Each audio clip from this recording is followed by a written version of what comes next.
So I ate a big slice of humble pie every single day I went to work. And so I could have, felt sorry for myself. And for a time I did. Understand the difference between what is uncomfortable and what is pain. And that you have to continue to put yourself in uncomfortable positions in order to grow. I think envy is the most deadly disease in the world, right? But that's a very human feeling. But how do you process it? And how do you not allow it to control you and define you and drive your decision making? And my mom said something to me years ago that really resonated with me, which is that when you have something of worth to say, people will come find you. And for me, I think I had something of worth to say. That there was a difference between being silent and being told to shut up. And that there's a difference between being told to sit down and not standing up for yourself. For me, it was, I'm a child of immigrants and a single mother who grew up poor. The rooms that I got to be in, the people that I got to meet, the conversations I got to participate in, the tables I got to sit at because I was his right-hand guy everywhere. Money can't buy that. The people and the things that I learned in those 5 years were things that completely changed my life. Well, hello, Sam Hyun. Hello, Hyung. Welcome. Welcome to Korea. Welcome back. It's good. It's good to be back. It's the homeland, and also, it's just a lot. It's a lot I to be know here. it's a lot to soak in, and we're gonna definitely dive deep on what you've been up to. I've definitely been seeing you around, even though I can't be there for you, But let's dive deep into the Quiet Truth podcast right now. But before we go into that, everybody gets an introduction. So let me go through your history so everybody has an idea of who you are. To start off, Sam Hyun started his professional career as Office of Speaker Robert DeLoe Legislative Aide, and then co-founder and program leader, Ignite Next Gen Fellowship Program. To further his career, he became the executive director, Korean American Citizens League. After that, became the chairperson of the Commonwealth of Massachusetts Asian American Commission. Also, communications manager during COVID, right? Hate is a virus. I remember seeing that everywhere. Then, to further his government career, he was the political director, Sonia Chang Dia's gubernatorial campaign. She was also a candidate for the Massachusetts state government. And then, further his career in the government, director of federal relations for the city of Boston. Also became public speaker, Campus Speak, and also Evergreen Speakers. Then, member of Board of Directors, National Association of Asian American Professionals. Also co-founded 1587 Sneakers, which I also saw on Shark Tank, by the way. Good job. Thank you, sir. And then now, up to date, present date, Director of Government Relations for the Asian American Foundation. But I believe there's another side note, the Korean Youth Athletic Association. Is that right? AKP. So it's a nonprofit that supports building infrastructure and support for Korean American youth athletes. Wow. Well, Sam Hyun, it was a pleasure definitely going over your extensive work resume. And it seems like definitely into the government relations, government programs, and also the Asian American culture as well, too. So my question for you is, why government? Why is government important to you into your career? And also being one of the figureheads and public speakers for the Asian American Foundation. Yeah. I think early on, I obviously was born in the U.S., born in Massachusetts. And I grew up in a town where it was, I was born to Korean immigrants, and then raised essentially by a single mom. And I saw what America could be for some people, which is the land of opportunity. It's prosperous because I lived in one of the most affluent neighborhoods. So I saw my friends and the lives that they got to live.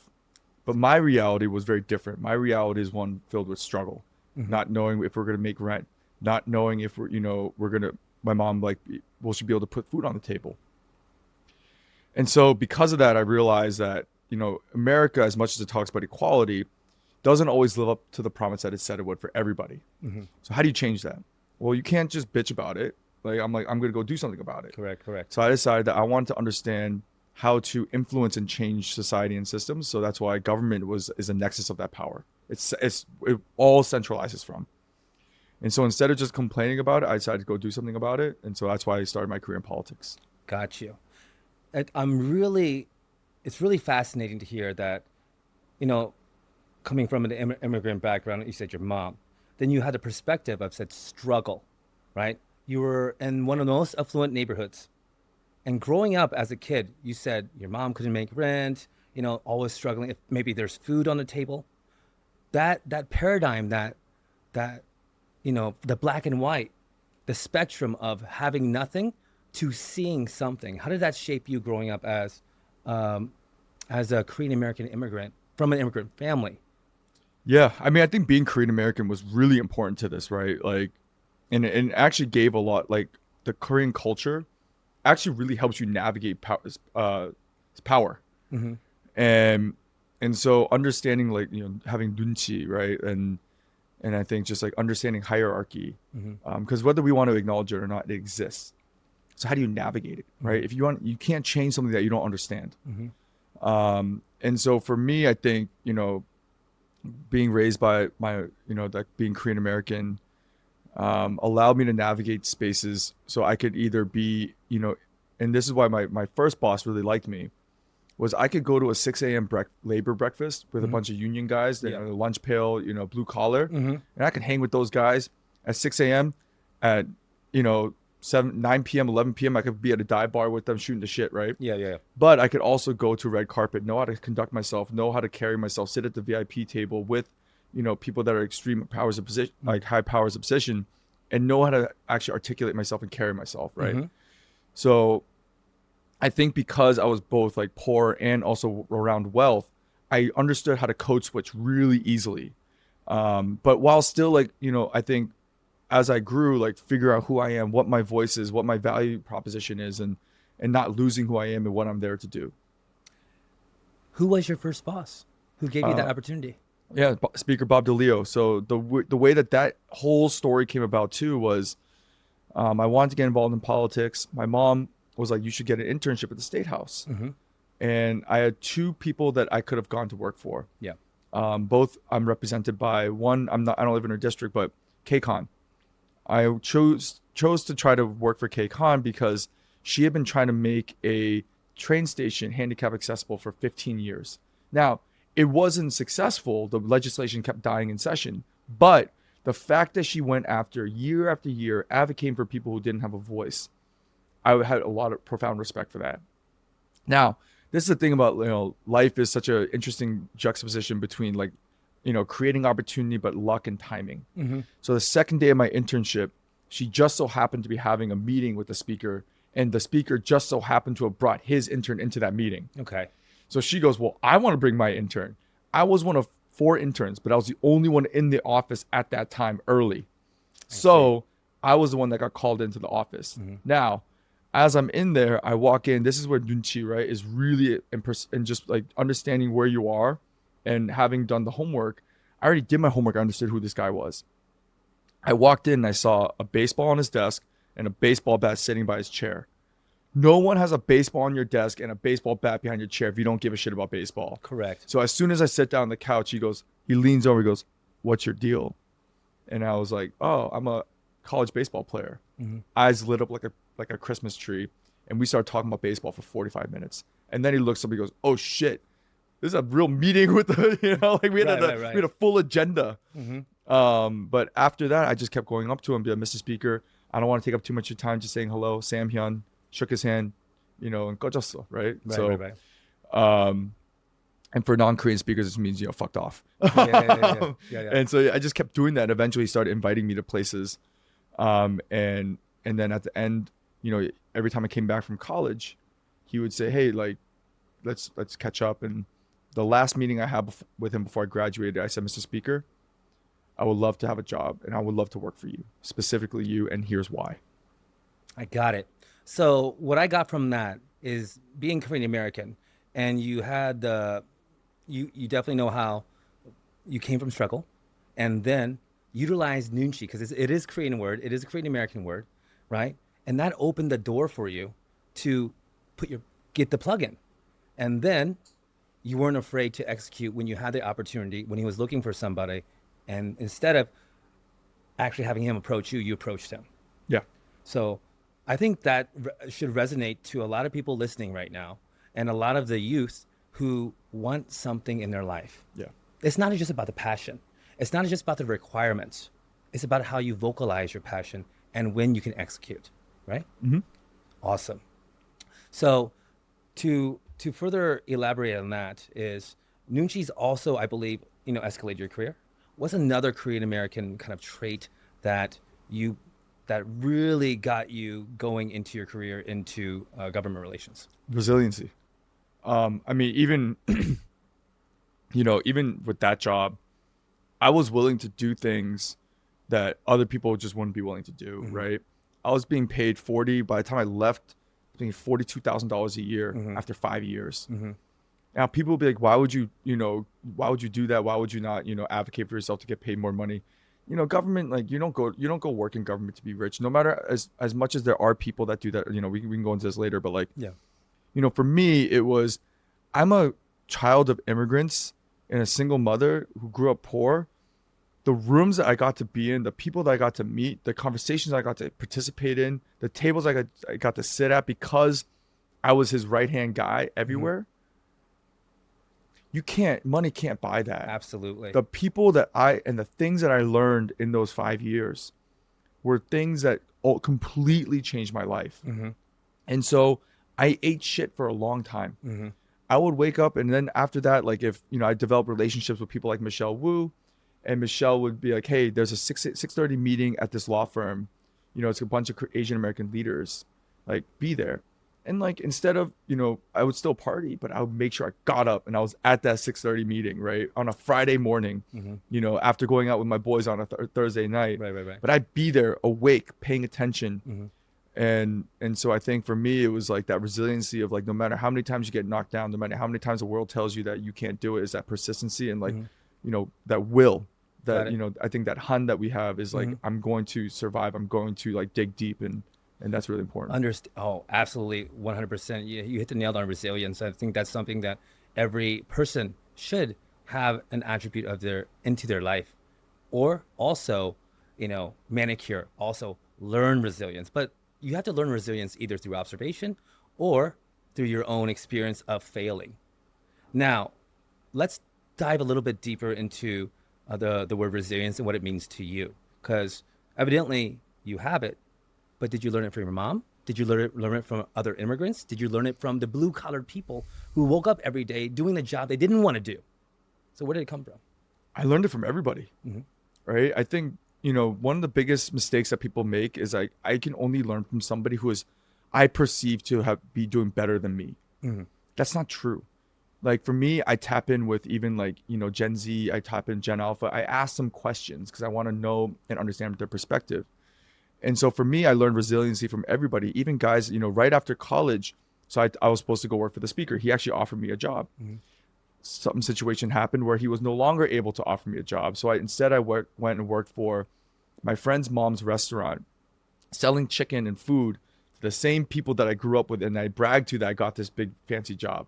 I see. So I ate a big slice of humble pie every single day I went to work. And so I could have, felt sorry for myself. And for a time I did. I'd be at the club blowing my money away. And, instead of actually saving and saying, look, like I should be grateful for this, being ability to earn a living, and maybe invest in the stock market, do things that would have been better for my, long-term success. I was angry. Yep. But then I think I came to this conclusion when I was like talking to the guys that I work with, a lot of them being undocumented immigrants. They're like, we came to this country understanding what our fate was, but we left our homes because we had to, not because we wanted to. But we also did that so that our children could be living the potential future life that you are now living, Yes. that your parents fought for. And so, you know, I learned resiliency from those guys. I learned resiliency from my mom, who worked 3-4 jobs just to pay our bills, just for us to get by, and then being a small business owner.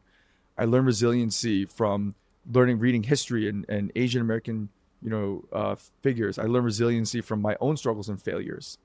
So I think it's just watching and learning and perceiving and understanding that no matter how unfair the world is, I refuse to be a victim to it, because I need to build up that resiliency if I'm going to be able to change the system to create the world that I want to see. Well put. You know, resiliency also and your own fortitude also opened up more doors for you. And, you know, I like what you said about you also learn not only from the Gen Zs, not only from the blue collar people, not only from undocumented immigrants, but also the rooms that you had access to, the people who were actually up here. When those doors were open and you finally got to access them, even though when you were working at the chicken house sometimes, right? And when the jobs didn't go through and you didn't have a victim mentality, what did the elite show you? What did the government officials show you when those doors were open? What did you learn? Couple things. I think first is like especially when you're younger and you first are in those rooms, you have to understand that I was a kid. So they're going to treat you like a kid. And you can't be butthurt about that. You know, and it's understanding the long game. Hey, the way you see me right now as a kid, because I am one, but when you see me later, once I've grown, that conversation is going to change. And I won't be just be the one happy to be in the room. I'll be sitting at the table, right? Mm-hmm. So I think you have to understand that. The other thing is that people are also human. So the speaker used to always ask me after his speeches, like, you know, how'd I do? And, you know, like the nervous, right? And you realize, like, you know, these people are also nervous. You know, Fortune 500 CEOs, as confident as they show off, like, they also have their own anxieties. They also have their own fears.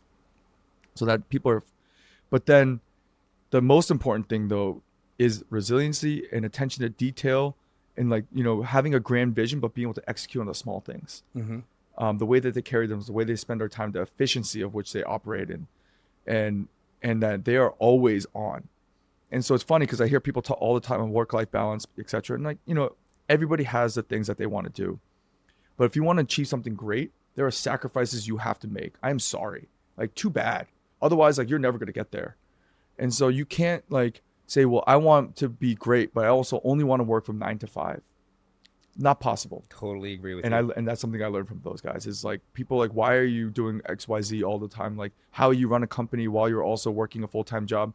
Because I don't stop. I'm not Monday through Friday. I am Sunday to Sunday. Correct. And I am from morning to night. Correct. You know, I think what you just added on there, not only when people, high performers, they're on, and you got to see it when they were speaking, to what was happening behind the scenes. Can you give me an example of behind the scenes, how they were on, like the unspoken ways where they were on? You're like, wow, that's something I need to take into my utility belt.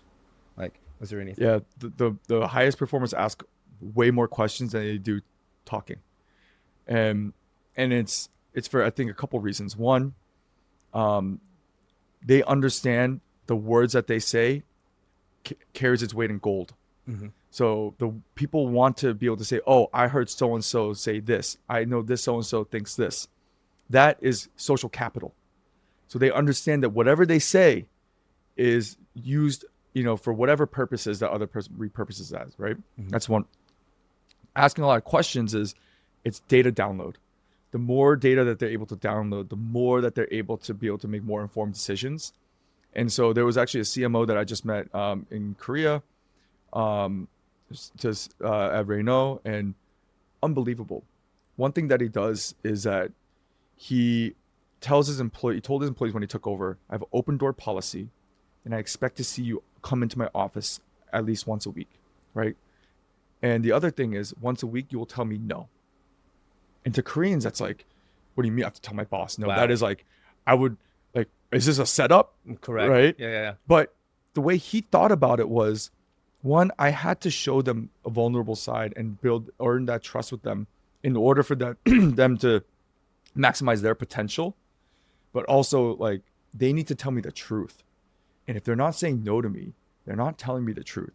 If they don't tell me the truth, then I don't have all the information that I need in order to make the most informed decisions to lead this company.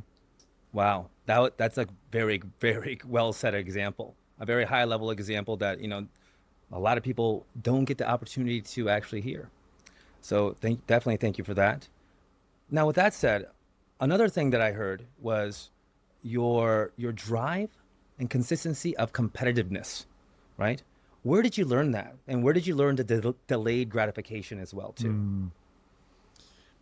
I think this is where being an athlete growing up really helped, especially baseball, right? Like, you and I are baseball guys. There we go. And you're still getting after it, right? Hit a home run today with 2 doubles, at your ripe old age of almost 40. Yeah. You're welcome, Playboys team. Yeah. But it's like you hit 300, that means you fail 70% of the time.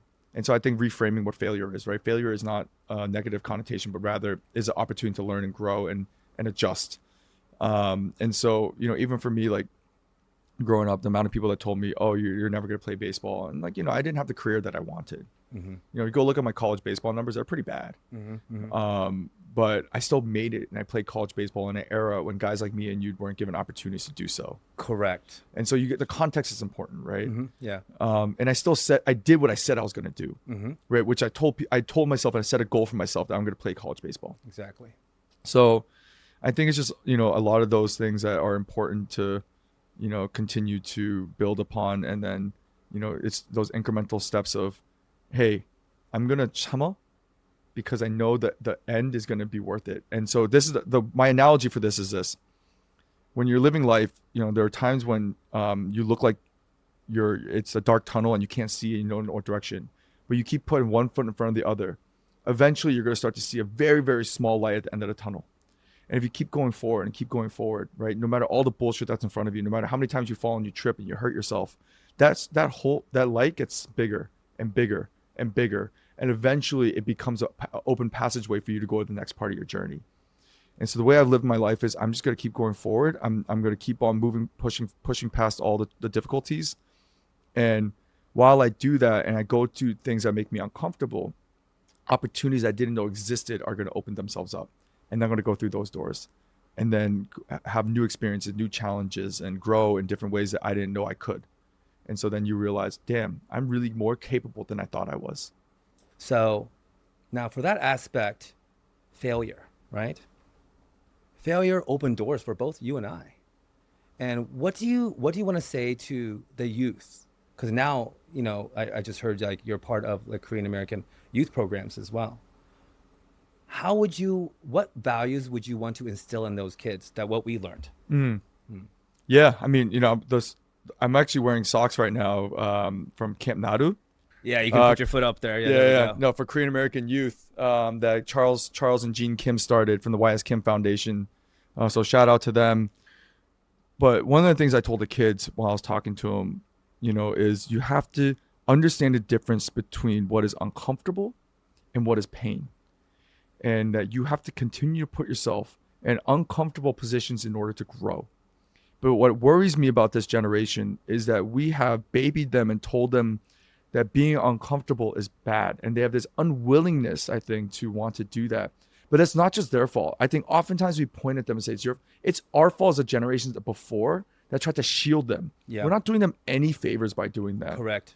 So I said, look, go do something that is uncomfortable. Go ask, and like networking is uncomfortable, especially when you're younger and you're insecure. So I'm like, here's a framework, but you got to go do it, right? Framework is you go up to someone, you do your homework, you have a phone, whip up Google, type their name in. It's that easy. Right? And then Nowadays. Be like, okay, download really quickly. Okay, this person, boom, this person said this quote in this interview. Cool. I resonate with that. That's why I want to talk to them. Hey, so-and-so. Hey, Eric. I know that, you have this long story career and you're a, TEDx speaker, right? And how do I become a TEDx speaker? Exactly. How do I go do a TED Talk? Mm-hmm. And I know you're really busy right now and there's a whole line of people that want to talk to you. I would love your email and just get 15 minutes of your time or a coffee and I'll reach out to you at your convenience. Wouldn't you appreciate that too? I would absolutely love that. And every single time a kid does that to me, I give them my time. And you make that time, absolutely. Yeah, that's very good advice to the youth there. Not only to the youth, but just people who are just on the fence. Because you can't be on the fence with your life. If you're on the fence with your life, you are actually stuck on the parameter and inside the box. The fear can be a good driving factor for you, for anybody, if you know how to grab it by the balls and say, fuck it, let's go. This is my passion. I need to do it. It's the journey. Make your own journey. What's grown up about you, you didn't fight fire with fire. You didn't put hate with hate. You did your job and you kept on going. I think it's because I understand, like people feel the way that they do. And, I think envy is the most deadly disease in the world, right? But that's a very human feeling. It is. Yes. But how do you process it? And how do you not allow it to control you and define you and drive your decision making? I understand that when, people who don't know me and you see my Instagram or social media, like why you have a certain perception of me. But for me, I use my Instagram very specifically. There's someone who I have a lot of respect for. I view him as a visionary, Bing Chen from Gold House. And Bing built an incredible movement and organization and influence from the ground up. Him and I were having this conversation about how people cannot help you if they don't know what you're interested in and what you need help with. And so you have to put it out there.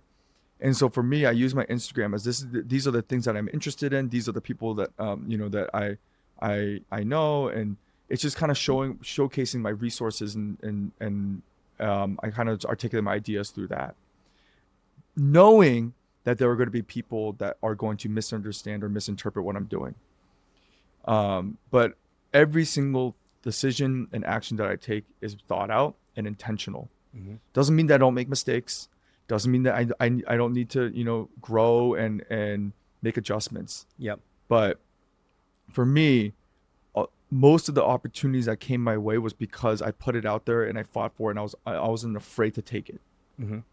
Now, for you, I remember watching through your TikToks, especially from just maybe a couple years ago, and you just blew up. And but you kept at it. I saw the Instagrams where you blew up.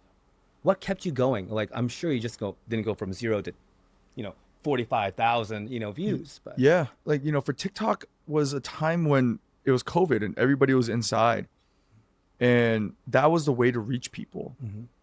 And my mom said something to me years ago that really resonated with me, which is that when you have something of worth to say, people will come find you.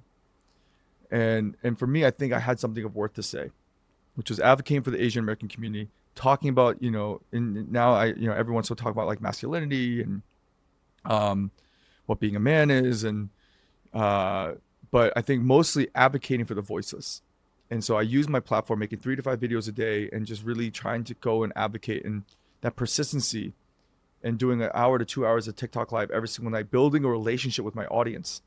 That helped me build my profile. And that put my name out there. That brought me different opportunities. That brought me legitimacy in people's eyes. That was how I built relationships with people and influencers, celebrities, those type of folks. But I pulled back a lot because I felt like once the world opened back up, my role was actually not to be online as much, but was actually be on the ground doing the work. And so that was why I made the conscious decision that I really wanted to go work and support Asian American women in politics. So I went to go work for them, and now it's just finding this medium of being able to do both. Got it. Now, going back to the COVID era, right? And everything was online. I believe you worked for Hate is a Virus, correct? Correct. So what did you learn from that organization and how that movement plus the social media helped pave the way for now you as a brand and also your next business ventures? I learned a lot, man. I mean, first of all, I think I was really young in my activism, really young in my advocacy. And so, we made a lot of mistakes. We were, a group of young people who cared deeply about our community, cared deeply about being intentional. Um, and, I worked in government and worked with advocacy groups, but, it was different to be on the other side of it. Mm-hmm. So, and do it nationally and do it, really in the Asian American community. And then dealing with the Asian American politics. And for me, I'm like a kumbaya, like diplomatic by nature, Mm-hmm. and so I'm like we're all on the same team, Correct. but Yes. realizing that within our community, we are very much fragmented. We're Fragmented and very divided. much divided, and there's a lot of pain and trauma from where that comes from. Mm-hmm. What would you think the factors were or are now, still today? What are some of the dividing factors in our Asian American community? Yeah, I mean, one is socioeconomics is a huge one, Mm-hmm. right? It's like how we present ourselves in the world is what drives a lot of our belief systems. And so, if you're showing up in the world as someone who is, East Asian male, there are certain privileges that we get as being men in the world, but also like a lot of disadvantages that we have to face and endure growing up, right? Especially me and you being Korean American in predominantly white spaces. Mm-hmm. We were like looked down upon. Like that's just a fact. Like 100. it's not even about like, oh, you feel so sorry. No. That's a fact. Fact. Yes. But then if you're queer, if you're, a woman and, you come from a poor family, like you can feel like, and it's the way that you experience the world is oftentimes one disadvantage after another disadvantage after no. And so like, I can 100% empathize with this system is not designed for, it is not. Mm-hmm. Right. And so being angry towards it. And so then you see the Asians who have benefited have become very wealthy within the system of which you feel like is against you. Like that in and of itself is a non-starter, right? It's Mm-hmm. clashing. Got it. So there's that. Then there's also the fact that we don't all look the same, speak the same languages, have the same religion. Mm-hmm. And so all those different factors and then, different geographical coasts and cultural differences, we have everything working against us to come together, but yet we have to fight for that one unifying dream every single day. So, what are you, and also the Asian American Foundation, how are you bridging that? How are you making that clear? How are you making it a goal or a dream to try to be unified? Yeah, I think, if you look at TAAF, the way that our logo is structured is actually really interesting. The way that it's structured is it looks like a table. So we want to be a convener, but also a foundation to build upon. So over the past 4 years, we've given nearly $48 to $50 million in largely unrestricted grants to 65 nonprofit grantees across the country. Wow. So, for example, we are a major funder in helping support the Sikh Coalition to stand up their legal team in order to have pro bono, legal assistance and support for Sikh Americans who, especially since 9/11, of course, certainly before that, have faced a significant amount of discrimination and racism simply because of, who they are in their faith, Mm-hmm. right? For wearing a turban and headwear. Right. And the biggest thing is that 0.2% of all philanthropic dollars in the United States went to API organizations. We make up nearly 9%. We're the fastest growing racial demographic, nearly 9% of the U.S. population, but we only receive 0.2. We also have the single largest wealth gap in the United States. So while we are not the poorest, the gap between the haves and the have-nots is the widest. Mm. And so we have communities that have over 25, 30, 40%, almost 40% of the community subgroups living under the poverty line. In New York City, Chinese Americans per capita are the single poorest group of people within New York City. Wow. You know what? I had no idea. And so what are we doing, right? Is, I think for us, we're a nearly 5-year-old organization. So it's hard to say that we can fix all the problems, even though we, I feel like we gave ourselves a mandate to do that. Mm-hmm. So I think we're still trying to really figure out how to do that. But some of the programs that we're doing, like TAAF cities that we launched in the city of Seattle to revitalize the CID. So we have a public-private partnership with the city of Seattle and corporate partners and local community organizations where we're investing in the local Chinatown and international district to build it back up, and trying to do that and get to 28 cities over the next 5 years. So that's one way. I think continue to be a major funder. But it's not just giving people money; it's helping people build infrastructure. Right? It's like the Christian adage of you don't just give a man a fish, you teach him how to fish. Exactly. Teaching new people or the newer generation how to attain new skills into the growing community, right? But it's also showing people different opportunity, right? Like the whole like model minority myth, or like I would say like the stereotypes is like Asians just tell doctor, lawyer, engineer. Hey, we are very creative people. We are very multi-talented, multifaceted. Asian Americans are not a monolith. And so right. Yeah, right. And so what we're trying to do is show an open different opportunities. So what we've partnered with AEG and 88 Rising to support one of the programs that they do, which is showing young people music production and the music industry and A&R, right? And like getting them and being able to show, if they see it, then they can start to believe it. Correct. Working with sports teams to try to really, I think, push towards youth sports, and like, hey, like some of the best athletes right now, youth athletes are Asian American kids.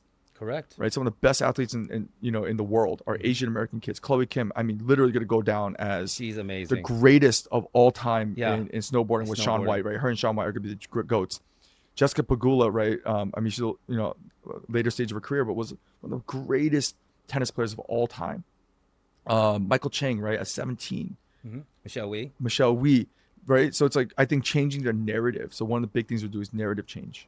Definitely narrative change, especially as you said, hitting the financial goals, and it's very linear if you're just thinking financial and like the STEM categories, right? So now I see you're expanding the horizon to, hey, look at these other assets, because to be honest, Asian people are probably one of the most creative people I've ever met in my life. Especially being out here in Korea, I got to meet so many creatives in every aspect. I'm like, wow. And I think one of the things I would love for Koreans to do better is have more pride about us, that we don't need to conform or try to assimilate or try to show people like that we're one of them. Like, have that like I gave a hot take actually to shout out to the Kesori TV guys. I said, I think Kyopos, like Korean Americans, are more proud about being Korean than Koreans are about being Korean. So for right now, like, why do I say that? Right? That's a good hot take. This is a complete this is Korean brand. My jewelry, my cologne, my skincare, my necklaces, all this are all Korean American or Korean brands. Like this is Lupin. I'm coming out with a necklace with my Nuna Grace, who owns it. Shout out to Grace. Like this is a collab that I'm doing with my brand 1587 and Lupin. It's a ascending tiger in the shape of the Korean peninsula. Like that is like as Korean as like you're gonna get, right? Yes. I'm also wearing Noonchi, which shout out to Jane, gifted me after we were on Shark Tank, right? It says unapologetic on it, because our sneaker brand is, we want people to be unapologetically Asian American. And so for me, it's like, we are so incredible and creative, and look at what we did with soft power, with K-pop and K-culture, K-food, like a tiny peninsula with no natural resources, but just sheer willpower was able to create things that a global phenomena that changes the game. K-pop Demon Hunters single-handedly changed the entertainment industry. Correct.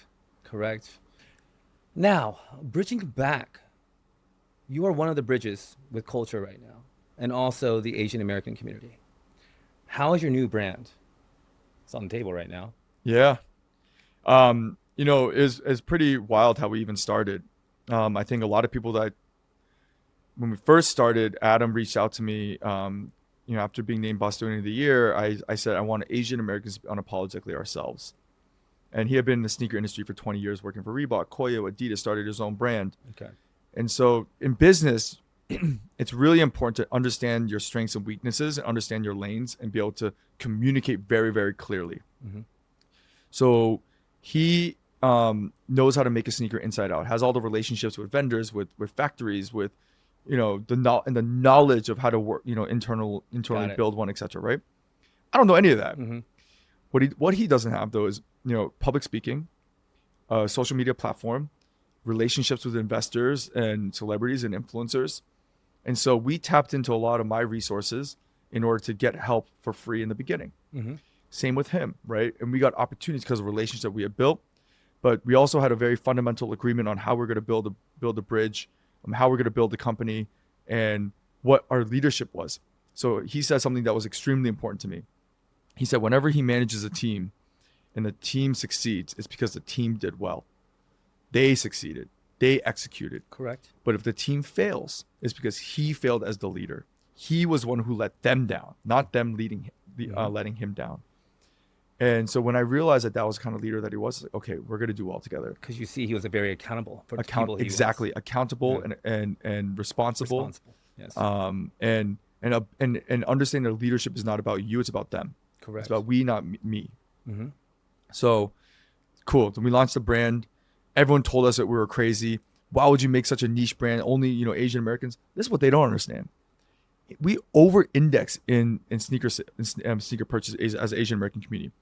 We are 9%, nearly 9% of the U.S. population, but we are 15 to 16% of all U.S. sneaker sales. Wow. Right. So we over-index by what was it, like 180%? Correct. Yes. If my math is wrong, I'm sorry. But so, I think they're looking at it all wrong. And the sneaker industry kept saying that Asian Americans weren't worth marketing to, that we are just a follower consumer. Because that is, again, that is a model minority. That is, anti-Asian sentiment that they don't believe that we are leaders. Wrong. We have been the forefront of sneaker culture for years, right? Without Asian Americans, you don't have sneaker culture. Especially design teams. Exactly. Mm-hmm. And so we understood, but also as a business, now this is where it just gets into pure business. You have to be able to articulate very, very clearly in one sentence who you are to your audience. If they don't understand your concept, they're moving on, right? Especially in the day and age of social media, you have 15, 30 seconds max to grab somebody's attention. Correct. They don't understand in that short time span and very clearly, then they're moving on to something else, right? And so then it's like, how do you do that? So for us, and also earned media, we are the first Asian American sneaker brand. Well, what does 1587 mean? 1587 is the year the first Asian stepped foot in what is now North America. Your immediate reactions, oh shit, the first? Exactly. And so then for media, it was like, oh, well, we want to have you on. It's a sleek looking shoe. It's full grain Italian leather. It's, like literally the same leather Gucci Prada Common Projects uses. But we have a cool story to tell. Mm-hmm. And, inside our shoe, it says, leave your shoes at the door, right? And so that. Like, look, people are like, well, where's the Asian on it? Like, there are small touches in there that, I want like people. That. Exactly. But also I wanted a shoe that I would wear every single day, but also having a blank canvas to be able to work with artists, to tell their story. So we've had, other artists like draw their stories onto their shoe and paint it and display their identity. So that every single step that you take, you're representing yourself in the Asian American community. I love that. That's great. And so you also asked how we're doing. Mm-hmm. I'm really proud to announce a couple weeks ago that we brought on actor and activist and community leader Daniel Dae Kim, correct, as our new equity partner. I saw that. And so it wasn't just a financial investment, and a pretty sizable one at that. Daniel also gave us access to his entire network. And so whether it's his PR team, and we were the official merch partner for his hit show, #1 show on Amazon Studios, Butterfly, yes, which is a Korean show, bridging, right? Talking about bridging, Korean American actors and Korean actors, filming it in both, United States and also in Korea. But it was a very, very unapologetic Korean American show. It literally, one of the lines in the show, and you should all watch it from start to finish, is that they give him shit. Koreans give him shit for his Korean because it's not perfect. Correct. And so, the honor of being able to work with Daniel, and that was an 8-year relationship that I built with him, is palpable. And Daniel, why Daniel, is because of exactly what he's doing right now, which is fighting for us as a brand, not just putting in money and just calling it a day, fighting for us every day. Got it. So that 8-year relationship, and I love the fact that he loves your brand and he loves the mission, because I do too. I think it's great. I'm definitely going to get a pair as well. 8-year relationship, and all the things we just talked about today. How did it execute to be? Yeah. Hey, did he come to you? Did you go to him? Did it naturally happen? It was a natural progression. I actually hesitated at first because I value our personal relationship so much. And I understand, when you put money and business, in the middle, you are in some ways potentially jeopardizing that relationship. But the other part about it is, as an entrepreneur, is if you're not 10 toes down for your product and your company and your vision, if you're not 1,000% sure in your brand, then why should consumers give a shit about you? Cool. And Agreed. so when I'm asking people to invest in my company, it's because I am so confident that we have a product that's worth it. So that's why I was like, you know what? I knew that Daniel was a supporter. I knew Daniel was a fan, but we also realized that Daniel was the perfect partner. And so when the time was right, we approached him, and it was, it took time.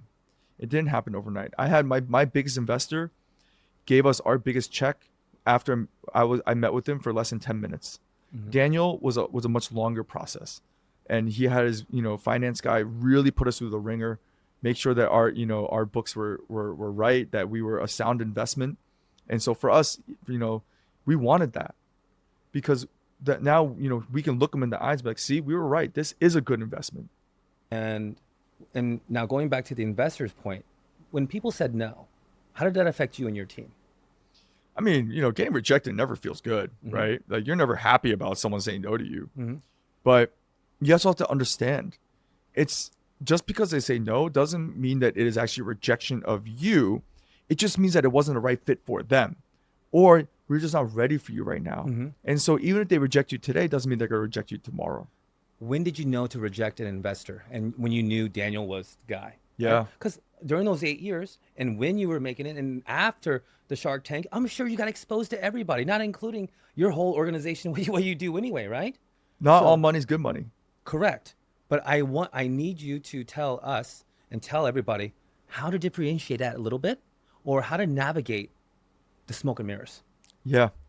A lot of it is like the conditions that the parameters of the deal, right? If they're asking for too much equity, or they're asking for too much control or too much input, or they don't have vision and mission alignment, and so I've always said, if we end up exiting and we end up selling, like, it's never to the highest bidder. It's a condition that I need set in there has to be that they're going to continue the vision and the mission of what we set out to do, which is for Asian Americans to be unapologetically ourselves.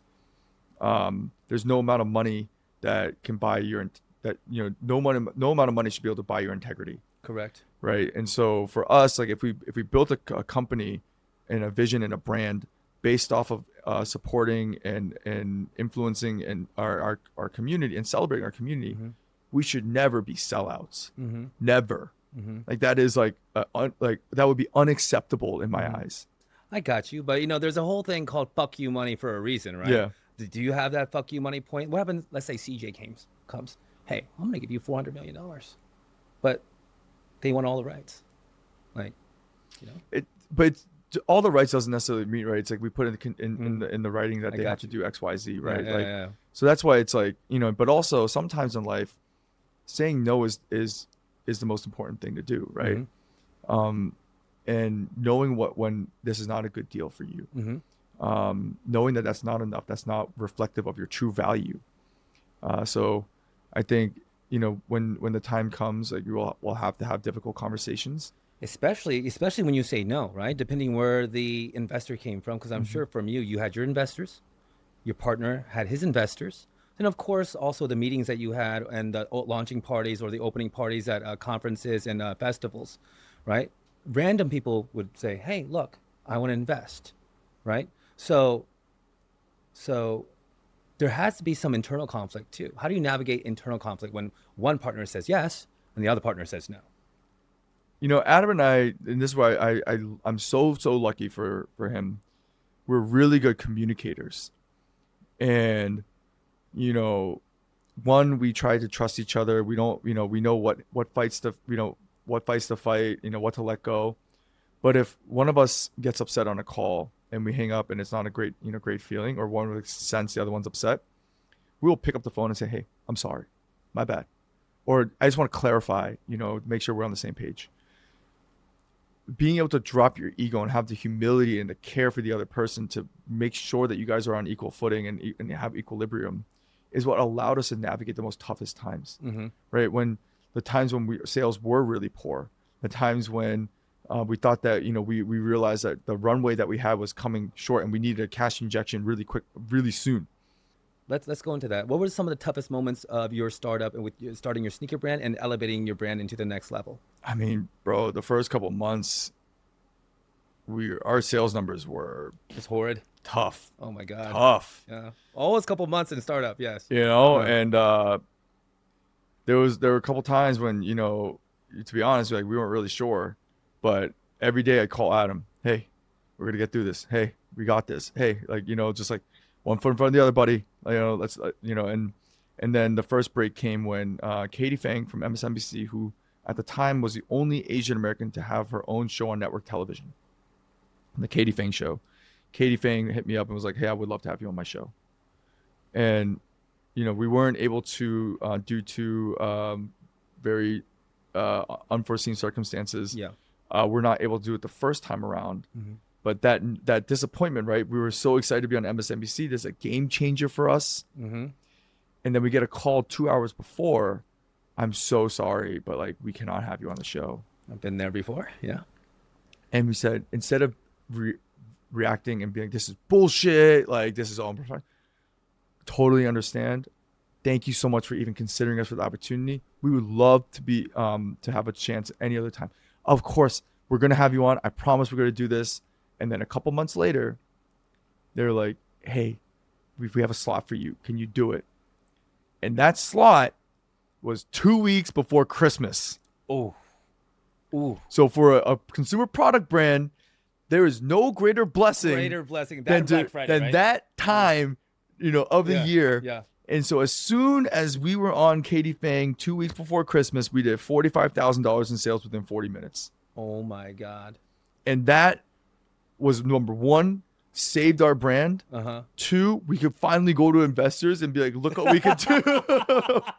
So then like that, allowed us to be on the front page of the Boston Globe, which then allowed us to, do more, media hits and, TV And ride the appearances, momentum. which then, got us more, attention with like influencers, and like, my influencer friends are now more willing to engage with us. Right. Correct. And then that was how we, eventually got on Shark Tank. That's absolutely amazing. Who reached out to Shark Tank, or did they reach out to you? So we applied, but then typically what you're supposed to do is you go, try out and with thousands of other brands. But, let's just say we didn't have to do that. So now, going back to your current partnership, what do you look for with your current partner right now? Your current new partner. Yeah. I mean, I think, it's we're coming out to A-Fit. So Asian Americans have wider feet. Mm-hmm. And we add a little bit more cushion. So we're excited about that partnership. I think we're also really excited to, push more into our clothing. Mm-hmm. So we're coming out with a partnership soon with a Korean brand that I'm very excited to. I did not know this. Please tell as much as you can. It's let's just say it's one of the oldest suit and coat factories in Korea.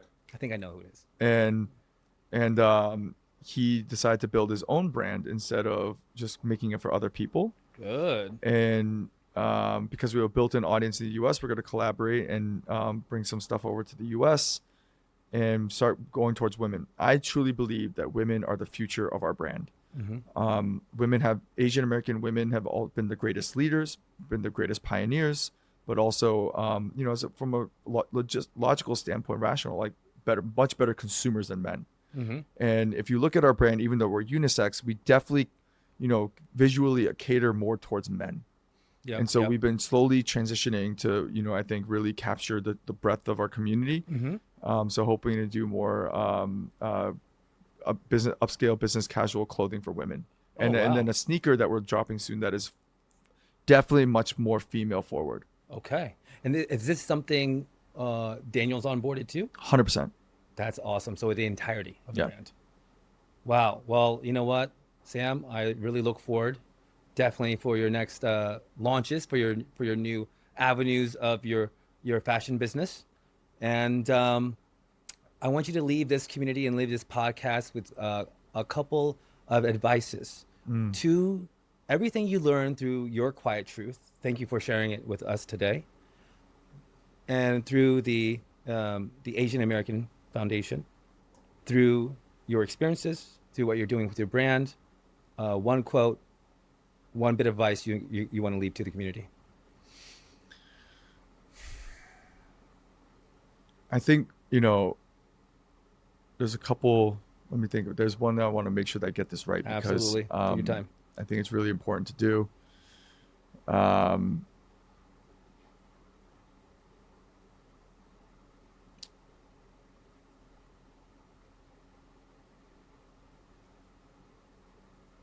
the one of my biggest issues that I have with our community is that too often we ask ourselves, are you viable? Whether it's an entrepreneur, politician, uh, community organization, when we go to ask for support from our own community, the question that other Asians and Koreans, we ask each other is, are you viable? The only question we should be asking is, how do we make you undeniable? I love that. And so stop asking, are you viable? Ask, how do we make you undeniable? Because we are so great when we are unified, when we are together, when we support one another, when we believe in each other. And so I would say, no longer ask, are you viable? Ask, how do we make you undeniable? And also that there's a difference between being silent and being told to shut up. And that there's a difference between being told to sit down and not standing up for yourself. And so that to stop this bullshit narrative that Asian Americans are quiet and submissive, we're not. We are loud. We are unapologetic. We are proud people. Own it and stop continuing to push that narrative. And so be unapologetic. Be proud of who you are. Be bold and stop being afraid of being uncomfortable. And so, you know, for us, like, know your motherfucking worth. We're going to end it right there. Sam Hyun, thank you for sharing your quiet truth.